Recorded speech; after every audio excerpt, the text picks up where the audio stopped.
boleh begitu, bos. Ya? Ini juga imam kadangkala harus perhatikan. Ada juga kadangkala imam membalik-balik sunnah Rasul. Nabi jelaskan, kalau kau jadi imam, ringkaskan bacaan solatmu. Ini baru jadi imam, mau takbir aja sudah lama. Agak itu wakak mani bawaan selesai. Ada juga yang begitu. Kata Nabi, ringkaskan bacaan solatmu. Ringkas. Yang kedua kata Nabi, bacalah yang umumnya orang hafal. Tujuannya apa? Satu, orang bisa husuk mengikuti kalau yang dia baca hafal. Coba kalau imamnya membaca kul huwallahu ahad, anak-anak juga ikut di belakang. Kul huwallahu ahad. Karena dia hafal. Begitu imam membaca surah Al-Baqarah ayat 10 sampai 115. La haula wala quwwata illa billah. Dia husuk dengan bacaannya, kita husuk dengan hayalan. Kita mau ikut, tidak dihafal, mau ruku, belum selesai, terpaksa kita baca semua itu di dinding. Keadaan keuangan masjid, pengeluaran, saldo. Waduh. Sudah dibaca satu tripleks, belum selesai bacaannya imam, dibaca lagi kalender. Persatuan Guru Republik Indonesia cabang Kabupaten Tanah Bumbu. Selesai lagi, belum selesai imam, dibaca lagi. Bajunya orang, caleg DPR RI nomor urut 7 dari Partai Nasdem. Dibaca semua, Pak. Siapa yang salah? Siapa salah? Imam. Makanya kata Nabi, baca yang umumnya orang hafal dan ringkaskan. Ada orang jadi imam, dites lah anak penghafal, kau jadi imam nak? Mau didengar bacaanmu? Ya, jadi imam lah, hanya dia yang hafal. Begitu lagi sholat, tiba-tiba ada cicak jatuh, kena telinganya, stres hilang hafalannya. Dia apa sambungannya ini? Dia lupa betul, hening satu masjid. Tiba-tiba imam berkata, tolong bantu di belakang. Dia bilang di belakang, saya juga tidak tahu. Tiba-tiba berteriak, kalau begitu ya sudah, Allahu Akbar. Memangnya anggota DPR. Saya punya pengalaman ini Pak, waktu saya kecil di kampung. SMP saya waktu itu. Sholat asar. Lama sekali imam sujud. Kenapa lama betul ini imam sujud? Ada apa ini? Tiba-tiba ada kawan saya nakal, diangkat kepalanya. Hui, hilang imam. Ternyata yang ditunggu sudah keluar. Dia keluar dari pintu samping. Kacau sholat. Selesai sholat ditanya, Pak Imam, kenapa kau tinggalkan kami? Dia bilang, saya kentut nak. Pak Imam, lain kali kalau kentut, kasih bangkit dulu kepala supaya kami lihat kau keluar. Dia bilang, saya sengaja, malu saya kau lihat. Kacau sholat. Siapa yang salah? Siapa salah? Siapa salah? Imam. Makanya hati-hati milih imam. Ya, ada lagi kejadian ini waktu saya kuliah, KKN. Belum jadi ustadz saya waktu itu. Wih, ada kawan saya dia pakai baju gamis. Wah, saya bilang pasti anak pesantren. Jadilah imam dia. Saya di belakang dua anak fakultas sastra. Begitu dia baca Al-Fatihah masih aman. Dia baca Al-Kafirun dalam hatiku, cari penyakit ini orang. Benar, dia baca enggak mau sampai. Wala antum abiduna ma a'bud wala ana abidu ma abattum wala antum abiduna ma a'bud wala ana abidu ma wala antum tak putar. Temanku jengkel dia ada sastra. Kenapa itu tak putar-putar? Lah sudah ini juga saya pikir. Kacau sholat. Makanya kalau imam salah, kacau jamaah kita. Makanya hati-hati milih imam. Kata Nabi, milih imam itu tidak boleh sembarang. Jamaah makmum boleh, mulai dari orang waras sampai orang gila boleh jadi makmum. Mulai dari orang belum balik sampai dewasa boleh jadi makmum. Tapi imam tidak boleh. Kenapa? Salah imam, salah kalian. Jamaah. 2020 Tanah Bumbu akan milih imam. Bupati. Salah milih imam, salah kalian, menderita kalian di kabupaten ini. Maka hati-hati milih imam. Pun kita jadi makmum juga tidak boleh sembarang. Harus ada etikanya. Jadi makmum kata Nabi, kalau kau ke masjid, sikat gigi dulu. Terutama kalau subuh. Bayangkan kalau kita tidak sholat, tidak sikat gigi. Tidur semalaman. Orang di samping kita balik kanan, kita balik kiri menguap. Sampai meninggal diingatnya itu, busuk mulutnya itu. Sudah sikat gigi.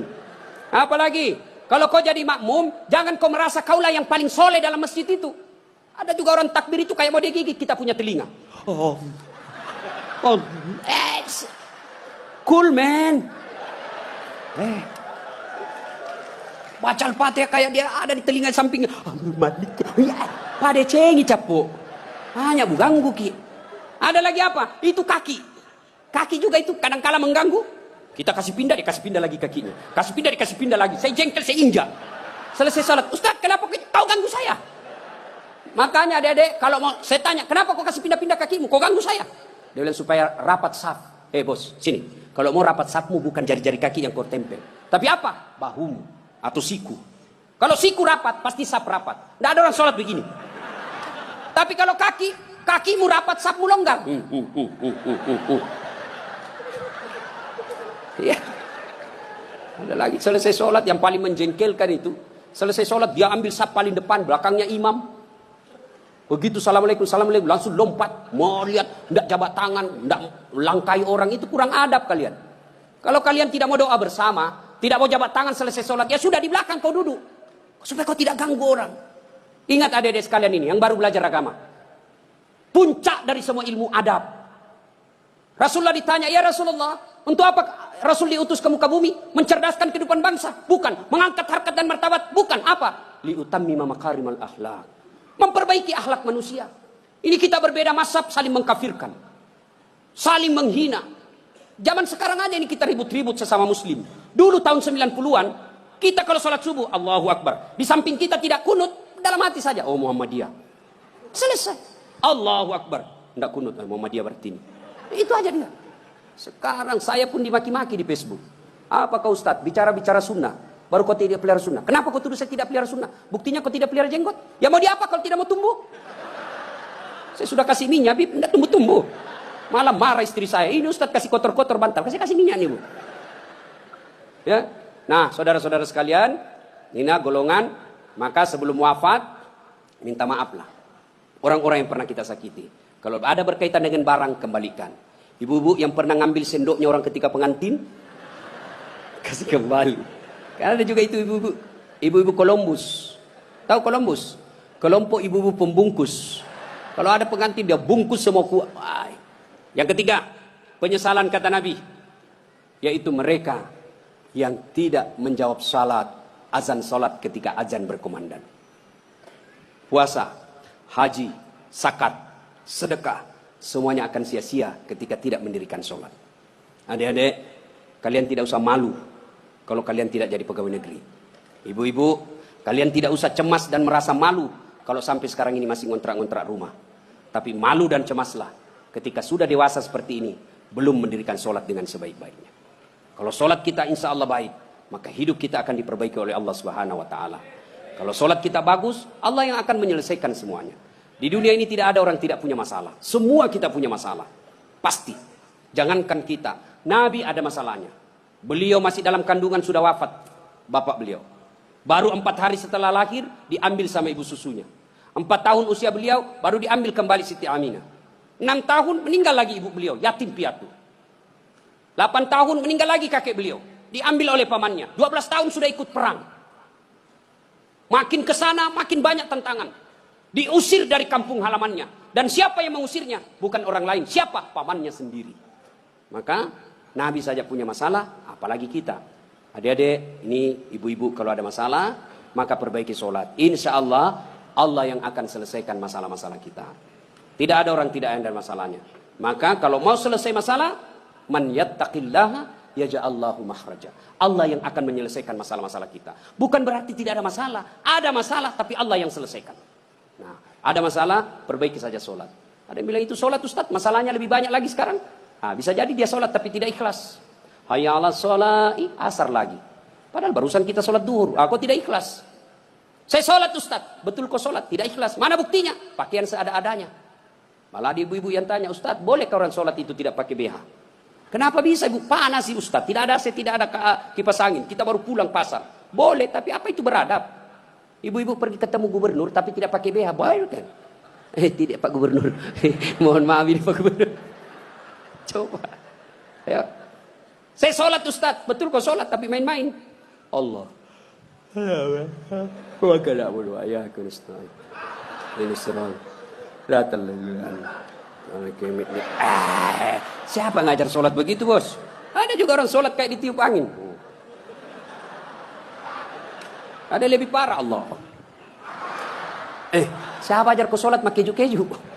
Jadi jangan heran ketika sudah 20 tahun sholat, kok masalah kita tidak bisa lepas. Salah satu sebabnya kita sholat seada-adanya. Bapak saudara-saudara sekalian, tepat tanggal 12 Rabiul Awal, tahun ke-11 Hijriah, Rasulullah Sallallahu Alaihi Wasallam demam. Lalu Allah perintahkan kepada malaikat Jibril. Jibril, kau turun, panggil 3 malaikat, 2 malaikat, Israfil, Mikail. Kau turun 4 malaikat. Sampaikan kepada Muhammad, Allah perintahkan saya menjemputmu dengan catatan tanya dulu.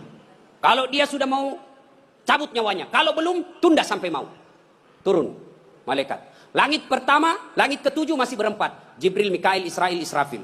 Langit ke-6 sampai ke-2 masih berempat. Di langit pertama, Jibril berkata, malaikat pencabut nyawa, saya tidak bertugas. Kau saja yang turun, jemput Nabi Muhammad. Tapi kata malaikat pencabut nyawa, tapi selama ini kamu yang ketemu, kamu kan chase-nya. Kamu sahabatnya. Kau turunlah. Saya tunggu kau saja di sini. Turun malaikat pencabut nyawa. Depan rumah Nabi ketuk pintu.